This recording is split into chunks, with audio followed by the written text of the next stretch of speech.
사도신경으로 신앙고백 들으시겠습니다. 전능하사 천지를 만드신 하나님 아버지를 내가 믿사오며 그 외아들 우리 주 예수 그리스도를 믿사오니 이는 성령으로 잉태하사 동정녀 마리아에게 나시고 본디오 빌라도에게 고난을 받으사 십자가에 못 박혀 죽으시고 장사한 지 사흘 만에 죽은 자 가운데서 다시 살아나시며 하늘에 오르사 전능하신 하나님 우편에 앉아 계시다가 저리로서 산자와 죽은 자를 심판하러 오시리라. 성령을 믿사오며 거룩한 공예와 성도가 서로 교통하는 것과 죄를 사하여 주시는 것과 몸이 다시 사는 것과 영원히 사는 것을 믿사옵나이다. 아멘. 함께 은혜 나누 하나님의 말씀은 마태복음 18장 23절 24절 말씀입니다. 마태복음 18장 23절, 24절 말씀입니다. 말씀을 읽어드리겠습니다. 그러므로 천국은 그 종들과 결산하려 하던 어떤 임금과 같으니 결산할 때에 10,000달란트 빚진 자 하나를 데려오매. 아멘. 할렐루야. 오늘 저는 본문의 말씀 가지고 함께 말씀의 은혜를 나누기를 원합니다. 사실 이제 오늘 본문의 말씀은 24절로 끝이 아니죠. 네.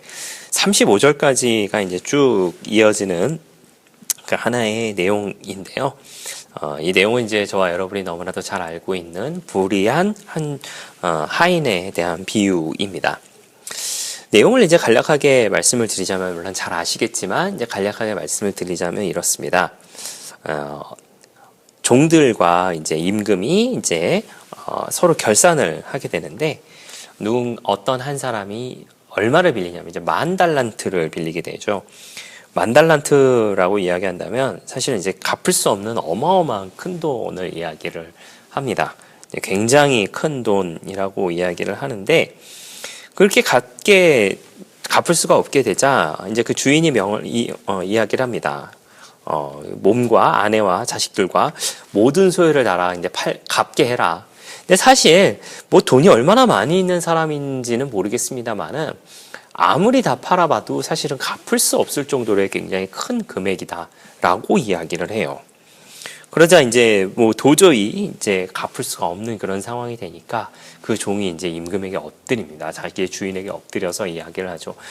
제가 도저히 그것을 갚을 수 없는, 지금은 할 수가 없습니다. 조금만 더 참아 주십시오. 제가 이걸 갚겠습니다. 사실 알고 있었을 거예요. 아마 제 개인적인 생각에는 절대 갚을 수 없다라고 하는 거를 아마 임금도 알고 있지 않았을까라는 생각을 하게 됩니다. 그러자 그 주인이 굉장히 그를 이제 불쌍히 여겨서 이제 그 빚을 탕감을 해주게 됩니다. 놓아 보내며 그 빚을 탕감하여 주었더니 라고 하면서 27절 말씀에 이야기를 하고 있죠. 갚을 수 없는 그 어마어마한 돈을 이제 모두 다 이제 탕감을 받았다라고 하는 것이죠. 모두 다 탕감을 받고 그 자리를 나왔을 때에 그 사람의 마음이 여러분 얼마나 홀가분하고 얼마나 기뻤을까요? 우리가 누군가에게 뭐 돈 몇 푼만 빌려도 사실은 굉장히 마음이 조마조마할 때가 있기는 하는데, 그러지 못한 그런 상황에서 도저히 갚을 수 없는 돈을 가지고 있는 그 상황에서도 그와 같은 큰 은혜를 입었다라고 한다면 그의 발걸음은 너무나도 기쁘고 너무나도 가벼웠지 않았을까. 정말 말 그대로 룰루랄라 하면서 이 콧노래를 절로 부르면서 아마 이렇게 나오지 않았을까라는 생각을 하게 돼요. 그런데 이제 문제는 28절부터 이제 시작을 하게 됩니다. 제가 28절 말씀 한번 읽어드릴게요. 그 종이 나가서 자기에게 100데나리온 빚진 동료 한 사람을 만나 붙들어 목을 잡고 이르되 빚을 갚으라 하매 라고 되어 있습니다. 10,000달란트에 비하면 사실 100데나리온은 굉장히 적은 금액이라고 볼 수 있습니다. 그렇지만 100데나리온도 그렇게 적은 금액은 사실은 아니에요. 적은 금액은 일반 노동자의 100일치의 그 임금이니까 그렇게 적은 금액은 아니겠습니다만은 10,000달란트에 비교할 정도는 사실은 아니다라고 하는 것이죠. 10,000달란트는 사실 개인이 갚을 수 있는 그런 능력이 되지는 않을 만한 그런 돈인데, 쉽게, 아주 그냥 쉽게 생각한다면 그냥 1,000억 탕감 받았는데 100만 원 안 갚았다고 지금 한 사람 좀 이렇게 하고 있는 건 아닌가. 그냥 제 개인적으로 한번 그렇게 한번 비유를 한번 해봤습니다. 어쨌든 그렇게 큰 빚을 했음에도 불구하고 100데나리온 빚진 자신의 동료를 이제 돈 갚으라고 이야기하는 거죠. 29절 말씀에 그 동료가 엎드려 간구하여 이르되 나에게 참아주소서 갚으리다. 네. 이제 바뀐 거잖아요. 그 전에 이 사람이 임금 앞에서 엎드려서 그렇게 했는데 탕감을 해줬는데 자신에게 빚진 그 사람이 역시 똑같이 엎드려서 조금만 참아주세요. 제가 갚을게요. 라고 이야기하는 그 모습을 보면서 똑같이 사실은 용서해줬으면 좋겠는데 용서하지 않았죠. 어떻게 했습니까? 그 다음 구절에 30절 말씀입니다. 허락하지 아니하고 이에 가서 그가 빚을 갚도록 옥에 가두건을 감옥에 가둬 버렸대요. 고발을 한 거죠. 아주 배은망덕한 사람이 아닐 수 없습니다. 근데 그 주변에서 이제 그것을 보고 있었던 그 다른 동료들이 굉장히 그것을 불쌍하게 여겨서 이제 가서 주인에게 이 모든 일을 다 알립니다. 주인이요, 당신이 용서해줬던 그 종이 이와 같이 당신이 그렇게 10,000달란트라고 하는 어마어마한 돈을 탕감을 해줬음에도 불구하고 겨우 100데나리온, 자꾸 다니엘이라고 하네요. 100데나리온을 빚진 이 사람을 결국 용서하지 않고 이렇게 감옥에 가뒀습니다. 이걸 어쩌면 좋아요? 라고 이야기하자 아주 주인이 크게 화를 내면서 당장 끌고 와! 라고 하는 것이죠. 끌고 와서 이야기합니다. 네가 빌기에 내가 네 빚을 전부 다 탕감해 주지 않았느냐. 근데 넌 어떻게 해서 그렇게 하느냐. 내가 너를 그렇게 불쌍히 여겼으면 너도 너의 동료를 그렇게 불쌍히 여기는 것이 마땅하지 아니하냐. 라고 하면서 꾸짖습니다. 그리고 34절 말씀에 주인이 노하여 그 빚을 다 갚도록 그를 옥졸들에게 넘기니라. 라고 하면서 이제는 다시 감옥에 가게 되는 그런 상황을 맞이하게 됐다라고 하는 것이죠. 사실 이 부분에 대해서 이야기하는 것은 사실은 굉장히 단순 명료합니다. 무엇이냐면 우리가 하나님께 갚을 수 없는 은혜를 받았고 갚을 수 없는 용서함을 받은 사람이 바로 저와 여러분이다라고 하는 것이죠. 그렇게 갚을 수 없는 큰 은혜를 받은 사람이라면 당연히 다른 이들에게 갚을 수 없는 그 은혜를 베풀며 서로 또한 용서하며 살아가라라고 이야기하는 것이 바로 본문의 말씀이다라고 하는 것이죠.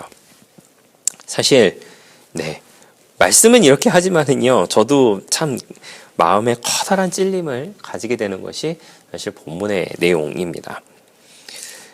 머리로는 아는데요, 마음으로 실천이 안 되고 알고는 있지만 실천이 안 되는 것이 이와 같은 모습은 아닐까라는 생각을 하게 됩니다.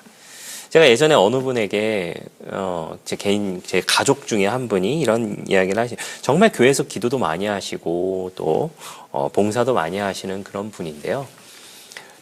아주 눈물 뿌려 기도하고 나오시고 나서 이렇게 이야기하시더라고요. 하나님께 큰 은혜 받았다고, 하나님께 너무나도 큰 빚을 내가 졌다고 라고 하면서도 어찌나 그렇게 가족들을 미워하시든지요. 누구는 너 때문에 싫고 누구는 뭐 때문에 싫고 라고 하는 그런 이야기들을 사실은 좀 들었습니다. 과연 정말로 하나님의 은혜가 정말 크게 다가왔을까라는 생각을 한번 하게 되는 계기였었던 것 같아요. 이야기는 이렇게 하지만은 저도 저 자신을 돌아보고 이렇게 생각을 해보게 된다라고 한다면 어떻게 보면은 크게 다르지 않는 모습이 저에게도 있는 것은 아닌가라는 생각도 하게 됩니다. 사랑하시는 성도 여러분, 우리는 갚을 수 없는 놀라운 은혜, 갚을 수 없는 놀라운 빚을 지고 살아가는 우리 모두의 모습입니다. 그렇다면 우리도 주님께서 우리를 용서해 주시고 하나님께서 우리를 용서해 주셨듯이 우리도 서로가 서로를 용서하며 배려하며 사랑하며 살아가야 되는 모습이 우리 가운데 필요하다. 다 우리 잘 알죠. 잘 알지만 잘 안 되는 것이 또한 어떻게 보면 우리 모두의 안타까운 모습이지 않을까라는 생각도 하게 됩니다. 이제라도 그와 같은 모습에서 조금만 실천하는 모습으로 바뀌는 저와 여러분의 모습 되시기를 부탁을 드리겠고요. 그 모습으로 살아가는 모든 순간 하나님께 사랑받고 또한 그 사랑을 나누며 살아갈 수 있는 우리 모두의 넉넉한 신앙의 모습 다 되시기를 예수님의 이름으로 부탁을 드리겠습니다. 기도하겠습니다. 좋으신 아버지 하나님 감사합니다. 우리에게 놀라운 사랑을 베풀어 주셨사오니 우리도 그 사랑을 나누며 살아가게 하여 주시옵소서. 나누며 살아가는 그 가운데에 하나님의 복을 누리며 살아가게 하여 주시고 다시금 주님의 영광을 위해서 사용할 수 있는 우리 모두의 넉넉한 신앙의 모습 다 되게 하여 주시옵소서. 예수님의 이름으로 기도하였습니다. 아멘. 주기도문으로 마치겠습니다. 하늘에 계신 우리 아버지여, 이름이 거룩히 여김을 받으시오며 나라가 임하시오며 뜻이 하늘에서 이루어진 것 같이 땅에서도 이루어지이다. 오늘 우리에게 일용할 양식을 주시옵고 우리가 우리에게 죄 지은 자를 사하여 준 것 같이 우리 죄를 사하여 주시옵고 우리를 시험에 들게 하지 마시옵고 다만 악에서 구하시옵소서. 나라와 권세와 영광이 아버지께 영원히 있사옵나이다. 아멘.